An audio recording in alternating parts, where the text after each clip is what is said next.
I'm Hannibal Tabu. I'm the head comics reviewer at bleedingcool.com, winner of the 2012 Top Cow Talent Hunt, 2019 Cultural Trailblazer Award from the City of Los Angeles Department of Cultural Affairs, and I'm currently the co-writer of MPLS Sound from Humanoids Publishing, Time Core from Wonderman Comics, and the upcoming War Medicine from also Wonderman Comics, which will be coming this year.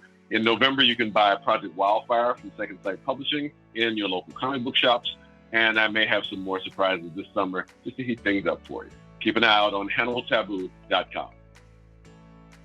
Hey, I'm Michael Tanner. I'm a co-creator of Junior Braves of the Apocalypse and co-writer of Orcs in Space, which is available now from your local comic book store. Also, I'm host of Burn After Pitching here on the Grand Geek Gathering Network. On a new project, I start with character write-ups. These are really extensive character write-ups, like official handbook of the Marvel Universe style, but with much more detail, like what were they like as kids, how have they changed, what's their favorite song. I have to thank publisher Nate Wonderman, who works with me on a lot of books that I've done, for helping me flesh that out, because even when I'm doing it for tabletop role-playing games, I use the same format, so I know the characters inside and out. Once I've done that, and I know what their shoe size is, and I know who they took to prom or whatever, I then do a little shorthand for each one, which is just 3 bullet points, no more than 3 words on each one. That's a primer for myself, so when I walk away from the project and come back, I can reorient myself as to what the heck am I talking about? Again, with tabletop role-playing games, that's clutch, because immediately I can be like, oh, you're the pompous voice. Oh, I can do that. And so on and so forth. So I have to change in that regard. Then comes outline, which is where, for me, the real creative work is done. I like to say outlines are like using the app Waze. They're the map and not the territory, and they show me which way I'm going. Characters have to make sense in the outline. And I have to be able to balance subplots and acts and story beats. So at that point, if I see a character saying, okay, you're kind of taking over this because you're so charismatic, what can I do to pump up another character to play off that? That's where those solutions are found, in the outlining phase. After that, scripting is almost a mechanical process for me. It's a love letter from myself to the artist in hopes that they will convey my madness out to the world and all of you. I prefer full script personally because when I do plot first, I've done it a couple times, but it makes me feel like I'm doing the same work twice, just I'm doing some of it later on, and that's really time consuming and annoying to me because I'm like, I did this story already. I know what this story is. And I don't need that kind of frustration. So I prefer full script, and when I do it this way, I'm able to make incremental progress, which for somebody with a full-time job and with a family and everything is super important. I'm able to walk away from it and immediately say, what was I doing? Got it. Okay, great. And boom, jump right back into it. That kind of certainty has made me be able to turn out more consistent product, more consistent stories that are closer to what the original vision is in my head. So I am premise-based when I start out. So I always think of like, what story do I want to tell? So whether it's, kids fighting zombies, I'm like, okay, I want to do a kids fighting zombies story. And then I work backwards to think of like, well, what kind of characters serve that story? And then sort of work backwards to that, create the cast, and think about how those character dynamics are going to play to tell the story I want to tell. Also think about sort of what the theme of the story is, and craft characters that are going to help me explore that theme. So sometimes it'll go something real basic where I just have a very simple premise, and then think about, okay, this is my main character. This is what my main character's like. And then I will, a lot of the time, just in my head for a while, just outline in my head what the story is. And sometimes it'll take a while before I even decide to actually start writing stuff down, because I'll have to decide if I really like this premise enough to continue working on it. And if I do, then I go to outline, because the character stuff's still living in my head. So I'll do an outline, and then once an outline's done, I will go back to do more backfill with characters, fleshing them out. And that can lead to changing the outline based on like, oh, this character, like in my head now, I've got this character more like this. And so that would change this plot element. So I have to kind of go back and rework it. So premise, outline, character stuff, and then go into scripting. And then, do as much as I can. And sometimes it does require rewriting.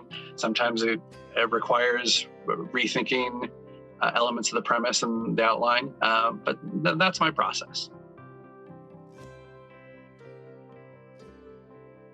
How many times have I repurposed this for my own uses? Wow, this is really, it's funny in a lot of ways because, of course, the idea of Batman using corporal punishment against a child now is, oh my God, that's horrible. We definitely can't do that, yada, yada, yada.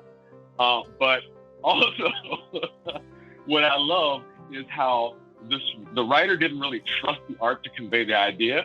So there's a whole lot of really heavy-handed narration here that explains what you're seeing. A picture being worth 1,000 words, let's try to put 1,000 and a few more in there. Why not? And that's a hoot.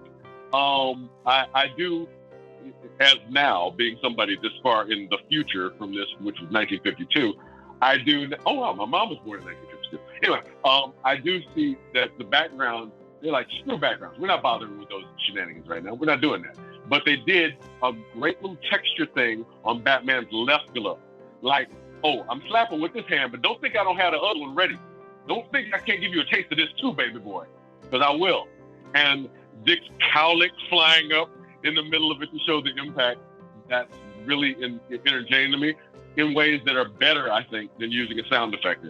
So, yeah, there's a lot of entertaining things in this truly, truly problematic image that further complicates, you know, a lot of the problematic things going on with Batman. And now he's adding Superman jealousy? Come on, man. Just get some therapy. Don't put on fetish gear and beat up poor people in alleys, Bruce Wayne. Come on. I'm just saying. All right. As soon as I knew it was a Batman image, there was only two it could be. It was either going to be Papa Spank or it was going to be this one. I'm glad it's this one because this one's a lot easier to make jokes about. It's classic Batman slapping Robin.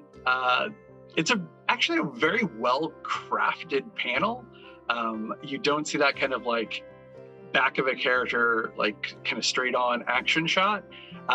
The word bubbles are just perfect because you get Batman giving a short monologue as he's slapping Robin, and Robin also giving a retort monologue in response as Batman's slap crosses his face. It's not just an ow. It is a full like, ow, don't hurt me like that, Batman. You must let this vengeance go. Like it's a lot of dialogue for someone getting slapped in the face. That stark red background is beautiful. It's such a well composited panel. I really like it. And it deserves every usage as a meme it gets. You can find my reviews every week on bleedingcool.com. Likewise, you can also check me on the Nerdorama with Mo and Tawala podcast on iHeartRadio. That's every Wednesday by about 9 a.m. Pacific Standard Time. You will also find, as I noted, Project Wildfire in your local comic book stores this November from Second Sight Publishing. Please look for that in previews in September. You will see soon War Medicine online, which is a new supernatural Western from Wonderman Comics. I've got my ongoing series, Time Core, which is a science fiction book from Wonderman Comics. Issue 16 is on all your local, all your online booksellers as well. And of course, MPLS Sound from Humanoids Publishing, co-written with Joe Illidge, and that's available right now. All right, you can find me on my website, buymichaeltainer.com. Also, check out my new series, Orcs in Space, available in comic shops now. And listen to me on Burn After Pitching, my comedy pitching podcast from the Grand Geek Gathering Network.